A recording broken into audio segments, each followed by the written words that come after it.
Bom, falar desse tema de globalização, é um tema de globalização dos fiscos, eu creio que é um tema muito, não só interessante e atual, mas como cada vez mais se tornando realidade no dia a dia das pessoas. A gente vai notar isso com o tempo. Veja, ao longo dos anos, desde as grandes navegações, na verdade desde até antes, né, dos impérios e tudo mais, sempre se falou das vantagens de ser global, de ter uma extensão, de ter maiores, aí você poder ter a comunicação entre os países, negócios entre os países. Então a gente já festejou a globalização dos negócios, a globalização da comunicação principalmente, quebrando barreiras e tudo mais. Eu lembro que quando eu era, em 1830 mais ou menos, quando eu tinha uns 12 anos, eu lembro que na escola de inglês que eu estudava, eles tinham um programa chamado Pen Friend, era um programa internacional. E aí você correspondia com pessoas do outro mundo, carta escrita. E era mais ou menos umas 2 ou 3 cartas por ano, não dava muito mais do que isso. Hoje em dia, ao toque de um botão, você encontra gente do mundo inteiro. Então, o quanto vem avançando a globalização, eu diria, nos últimos 20 anos, é muito mais do que todo o período anterior. E nos últimos 7 anos, para ser mais precisa, a gente começou a se construir uma nova realidade, a realidade da globalização dos fiscos. Globalização dos fiscos, fiscos se falando cada vez mais, trocando experiências e trocando informações, trocando estratégias e tudo mais. E aí, hoje, o cenário atual, e depois fica autorizado a disponibilizar aos participantes a apresentação, a gente tem em matéria internacional 2 grandes vertentes em relação de cooperação dos fiscos. A primeira grande vertente é um combate à evasão fiscal, ou seja, combate à sonegação fiscal que acaba sendo permitida em função da mobilidade de capitais, mobilidade de recursos, mobilidade de capitais, mobilidade de pessoas. Isso traz oportunidades justamente de evasão fiscal. Então, a primeira grande forma de cooperação é a cooperação para combater a evasão fiscal, o que vem sendo chamado de transparência fiscal internacional. Transparência fiscal internacional, ela visa combater evasão fiscal, ou seja, sonegação propriamente dita. Com que mecanismos? Com a questão da troca de informações e cooperação internacional, que a gente vai olhar mais profundamente. E a segunda grande vertente de cooperação é justamente o famoso BEPS, que é o combate ao planejamento tributário entendido como abusivo. E aí eu não estou falando em combater evasão fiscal, mas sim identificar situações lícitas, mas que devem ser entendidas como abusivas por algum problema, porque por exemplo, uma das coisas que vem sendo discutido muito é que com aquela determinada estrutura, a empresa X deixa de pagar o que seria a sua parcela justa de tributos, ou por conta da estruturação feita, todo o lucro foi parar numa ilha perdida no meio do oceano que não tem nenhum empregado. Esse tipo de coisa que vem sendo atacado pelo BEPS. Então o BEPS, ele não está, o combate do BEPS não é pela sonegação em si. A sonegação está no campo da transparência fiscal internacional, mas sim nas situações que se tem uma licitude, ou se tinha uma licitude até agora, porque os países vêm mudando as suas legislações justamente para tornar ilícitas práticas que antes eram lícitas, e torná-las ilícitas justamente para tentar evitá-las e garantir uma maior receita. Nosso foco hoje vai ser falar da transparência fiscal internacional, né? E isso está também no BEPS. Na verdade, assim, você tem a transparência fiscal, troca de informações, e dentro do BEPS tem um dos temas do BEPS que acaba caindo também para o lado da cooperação, troca de informações, que é a ação 13 do BEPS. A ação 13 que resultou esse ano aqui no Brasil, né, na obrigação das empresas terem que fazer a famosa declaração país a país. A declaração país a país nada mais é do que uma derivação, aí uma consequência da ação 13 do BEPS, de documentação, de transparência de informações em relação às empresas multinacionais. E vejam, por que eu falei cerca de 7 anos dessa cooperação intensiva? Porque, vejam, o principal fórum de troca de informações tem sido, e de troca de experiências, tem sido o Global Forum of Tax Transparency, que era um fórum da OCDE, e era somente para os países da OCDE. Em 2009, a pedido do G20, se foi aberto para os demais países participarem também. Então, o que era um grupo só da OCDE, passou a assumir aí o corpo de ser um órgão realmente global, no sentido de admitir qualquer um dos países. E o foco, quando se pensou no Fórum Global, na reestruturação do Fórum Global em 2009 já se falava em troca de informações, de incentivar, incrementar a troca de informações. E aí, se vocês vão na página inicial do Fórum Global na internet, vocês vão encontrar esse texto, em que eles falam justamente dessa reestruturação a pedido do G20, em 2009, e também falam, hoje são 146 membros. Então, é mais difícil pensar em quem não, é mais fácil pensar em quem não está do que pensar em quem está. Porque são 146 países que estão participando, e quando eles colocam esse termo equal footing, significa que todos os países eles têm direito a voto nas deliberações plenárias. Então, ou seja, quando ele fala equal footing é porque 146 tem voto. Então, o que vem sendo feito tem sido aquilo que tem sido consensado. E vejam, agora, esse ano, no final desse mês, mais propriamente dito, em poucos dias, a gente vai ter a primeira grande troca automática de informações. Grande troca, leia-se, em 2015 já começou o americano FATCA, que a gente vai falar um pouquinho, e agora a troca global propriamente dita. E vejam como a coisa foi rápida.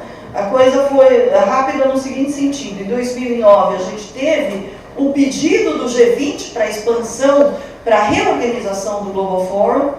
A partir de 2009 até 2014, foi o período que o Brasil também esteve participando do chamado Peer Review, que foi o quê? Um país revisando a legislação dos outros países, revisando o que havia de troca de possibilidades de troca de informação entre países e tudo mais, e fazendo críticas, dando sugestões às legislações. Então, um país analisando o que o outro vinha fazendo. Em 2015, a gente teve a entrada em vigor do FATCA. O que é o FATCA? É a troca de informações dos Estados Unidos com os demais países. Mas por que eu tenho o FATCA e tenho o Fórum Global? Simplesmente porque os Estados Unidos não quiseram esperar o resto do mundo. Se vocês olharem nesse cronograma aqui, nessa linha do tempo, em 2010 foi a primeira legislação do FATCA e os Estados Unidos já queriam colocar em vigor em 2012. Eles tiveram que adiar 3 vezes o início do FATCA, porque eles viram que não era fácil como eles imaginavam.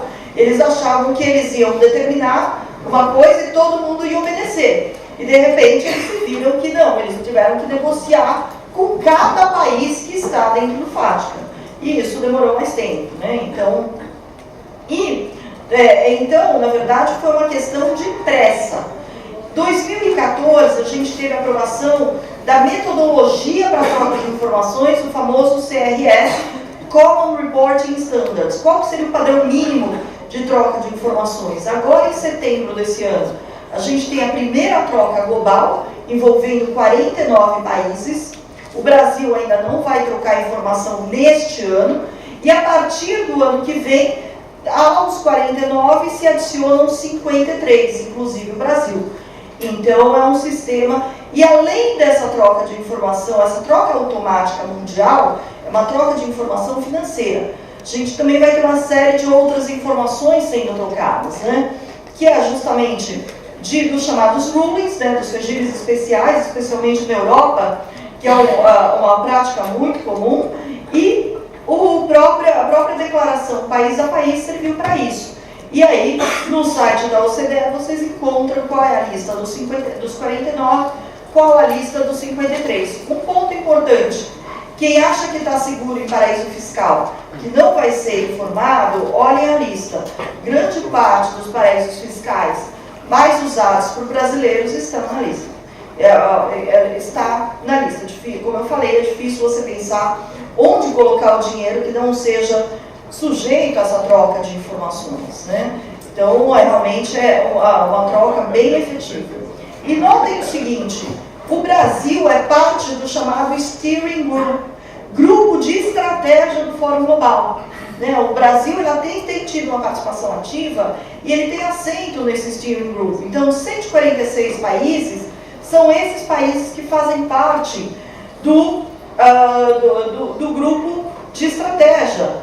E o Brasil é um deles. Então, o Brasil ele está, sim, participando. E a base jurídica principal desse, existem alguns outros acordos individuais, mas a base principal é esse acordo multilateral de assistência mútua em matéria tributária, né, que foi objeto do decreto 8842 no ano passado. É isso que vai dar base. E quando houve a publicação do decreto, no site da Receita Federal, a própria Receita reconheceu o seguinte, que com a entrada do acordo multilateral, triplicou a capacidade do Brasil de trocar informações. Triplicou a capacidade do Brasil e que aquele acordo multilateral ia ser base para trocar informação financeira automaticamente, a declaração país a país, né, a chamada Country by Country Report, e também dos regimes especiais tributários, ou chamados rulings. E, portanto, o Brasil está totalmente inserida nessa realidade internacional. Até alguns anos atrás, vamos dizer 10, 15 anos atrás, a atuação do Brasil no campo internacional, da tributação internacional, era muito mais tímido. Mas hoje em dia o Brasil, sim, está presente nos principais fóruns, sempre com pessoas muito bem preparadas, pessoas que realmente conseguem, tanto tem uma predominância, tanto tem um destaque, que se não fosse assim, o Brasil não estaria no Steering Group. O Steering Group, se vocês forem ver a lista de países, não é pelo tamanho do país, né? Não é pela importância econômica do país, não. São representantes dos países que realmente têm feito a diferença, né, nas discussões aí do Fórum Global. Então, o Brasil tem uma posição de destaque. Dando mais um pouco de detalhe, vamos falar da questão do Common Reporting Standards. O que é o Common Reporting Standards? E, na verdade, qual é o padrão? Eles falaram, para a gente trocar informação ao apertar de um botão, precisamos ter um padrão único. Todo mundo tem que coletar as mesmas informações, todo mundo tem que colocar no mesmo formato, de tal maneira que venha para um sistema e esse sistema redistribua essa informação. Então, o Common Reporting Standards nada mais é do que esse padrão para troca de que tipo de informação? Informação financeira. Informação financeira do quê? Dos próprios recursos financeiros, é o que é chamado Cash or Cash Equivalent, ou seja, investimentos financeiros.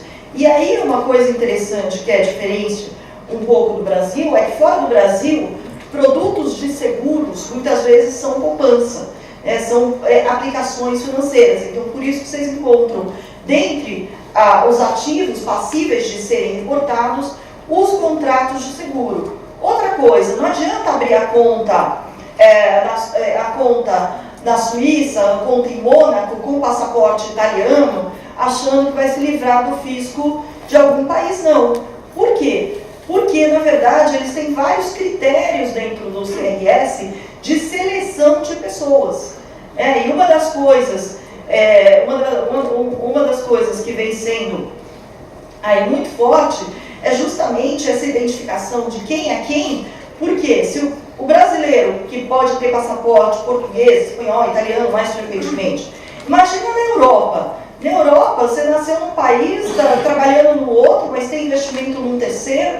Então, para eles, era muito importante ter a identificação da residência fiscal, não só a identificação aí da nacionalidade. Então, ainda as instituições financeiras têm essa missão de descobrir as residências fiscais para poder fazer a informação correta. O Brasil vem coletando já informação para o próprio FATCA, né? E agora para também a troca global por meio da e-financeira, que ela foi toda remodelada, foi toda modelada, na verdade, para atender tanto o FATCA quanto o CRS, os padrões do CRS. Então, hoje, essas informações financeiras, elas já estão disponíveis via e-financeira. E, se eu for olhar o FATCA, né, o FATCA, qual que é a diferença em relação à troca global? Esses 2 primeiros anos de FATCA, 2015 e 2016, na verdade 3, porque esse ano, 2017 também, a coleta de informações tem sido baseada no nome da pessoa física, mas então se um brasileiro hoje tem uma conta em Nova York, em nome da offshore, nas Ilhas Virgens, nesse primeiro momento ele não foi pego pelo FATCA. Porém, no próprio site da OCDE, está esclarecido que os Estados Unidos se comprometeram a adaptar a legislação do FATCA para ser equivalente à legislação do CRS, de tal maneira que é bem provável que a partir do ano que vem as informações vão ser alinhadas. De mais a mais, pelo próprio CRS, se eu tenho uma empresa nas Ilhas Virgens Britânicas, eu vou ser informado pelas Ilhas Virgens. Então, vai ter situações, e aí vai caber ao fisco identificar, em que o mesmo dinheiro pode estar informado 3 ou 4 vezes. Então, eu tenho investimento no trust na Nova Zelândia, a Nova Zelândia vai informar. Embaixo do trust na Nova Zelândia, eu tenho uma empresa nas Bahamas, as Bahamas vão informar. E a empresa em Bahamas tem uma subsidiária nos Estados Unidos, vai vir a informação pelo FATCA. E a minha conta bancária está na Suíça, então pode haver uma multiplicidade de informações, isso vai ter que ser trabalhado, obviamente. Então, veja, em relação tanto ao FATCA quanto ao CRS, é sempre quem? É sempre o governo, é sempre por meio da Receita Federal, fazendo essa troca automática de informações. Leve em conta que as instituições financeiras elas não podem compartilhar informações com terceiros por conta do sigilo, só pode compartilhar com as autoridades do próprio país. Além disso, agora a gente tem a questão da declaração país a país. Inclusive o Brasil já adotou a declaração país a país. Aquele formulário, aquele na verdade anexo, né, da ECF que teve que ser preenchido, ele é cópia fiel do que recomenda a OCDE. Então não foi uma invenção brasileira aqueles formulários, foi só, na verdade, uma transcrição do que recomenda a OCDE. Por quê? Foi um padrão também adotado pela Europa. Então aquele padrão, inclusive de valores, né, 750 milhões de dólares, é padrão Europa, então padrão para troca de informações. E vejam que interessante, se vocês entrarem no site da OCDE, um dos sites dentro da OCDE é o que eles chamam de Country by Country Exchange Relationship. O que é isso? Lá você coloca um país e outro país e descobre se eles estão ou não trocando informações dentro da declaração país a país. Então a OCDE está centralizando a informação de quem vai trocar com quem, e aí você tem como identificar os países com os quais o Brasil já vai trocar a informação da declaração país a país. E aí também tem uma troca dos chamados rulings, ou dos regimes especiais, né, que isso na Europa é algo muito importante. Vamos pegar o caso da Suíça. No caso da Suíça, a tributação corporativa, se somar o imposto, vamos dizer, os níveis de tributos que eles têm, é acima de 30%. Só que pelos regimes especiais, a média da tributação na Suíça é em torno de 8%. Sendo que se você tiver um investimento maior, você pode chegar a quase zero de tributação. Só que isso não está na legislação, não está na lei. É um acordo privado. Então, também a transparência dos acordos privados é importante para os fiscos identificarem se eu estou investindo num país de alta tributação, Suíça, Holanda, Espanha, e pagando nada ou quase nada, porque aí por acordos, ou se eu pago a tributação normal. E aí, também a gente tem que prestar atenção que esse acordo multilateral ele é muito mais amplo do que troca de informações financeiras. Podem ser trocados pelos países signatários qualquer informação que seja relevante para a apuração de tributos. Então, para a apuração de tributos. E aí, o que você tem? A gente tem as trocas de informações não automáticas. Quais são as trocas de informações não automáticas? Primeiro, a troca de informações a pedido, que isso já havia nos acordos de troca de informações que o Brasil tem e nos acordos para evitar a dupla tributação. Então, sob solicitação, o país solicita a informação a respeito. Então, imaginem vocês que eu tenho uma conta em Paris, muito chique, mas que tem 5 mil euros só. E aí, imaginem vocês que o fisco fica sabendo dessa conta. Como essa conta não está na minha declaração de imposto de renda, o fisco pergunta, bom, França, o que mais que a Ana tem aí na França? E aí, ou seja, na automática ele pode receber uma informação pequenininha, 5 mil euros, eu estou até exagerando, na verdade talvez um pouco mais, mas assim, aí ele vai falar, bom, além dessa conta pequena, ela tem 3 apartamentos aqui, e que não estão declarados. Então, quem acha que tirar dinheiro do banco para comprar ativos é solução para não ser reportado, tem que tomar cuidado, porque pela troca de informações a pedido, isso pode sim aparecer. A outra coisa é a troca espontânea, isso tem sido muito comum na Europa. Né? Ou seja, na verdade, eu fisco de um determinado país identifico alguma coisa que eu acho que pode ser de interesse do outro fisco. E aí eu transfiro informação. Isso é muito comum em matéria de lavagem de dinheiro. O país notificar o outro de forma espontânea. E nessa questão toda das trocas, eu só queria lembrar que eu tenho a manutenção do sigilo fiscal, porque o fisco que recebe a informação, ele se comprometeu dentro do acordo multilateral a tratar a informação com o sigilo fiscal, né? Com o sigilo, tem o artigo 22 que fala da questão do sigilo, que eu devo tratar com o sigilo. E lembrando que o STF entendeu que pode haver a transferência de sigilo entre autoridades, então estaria, vamos dizer, coberto. E além das trocas de informações, vejam que interessante, eu posso ter auditorias conjuntas. O que são auditorias conjuntas? Fiscos de 2 países ou mais investigando o mesmo grupo empresarial ao mesmo tempo, ou seja, simultaneamente, né, fiscalizando o mesmo assunto. A outra coisa é uma fiscalização tributária no exterior. O que é isso? É um assunto que só interessa ao Brasil, mas que os dados, os documentos e tudo mais devem estar na Itália. Então, vai um auditor fiscal brasileiro para a Itália e é acompanhado por um auditor fiscal italiano para poder coletar as informações que acham, que considerem necessárias. Então, vejam como o acordo multilateral é muito mais amplo do que isso, né? E o Brasil, a ressalva que o Brasil fez no acordo multilateral é que o Brasil, por enquanto, não vai colaborar em matéria de arrecadação de tributos, em matéria de tax collection, porque o multilateral, ele dá a possibilidade de países cooperarem em matéria de recolhimento de tributos.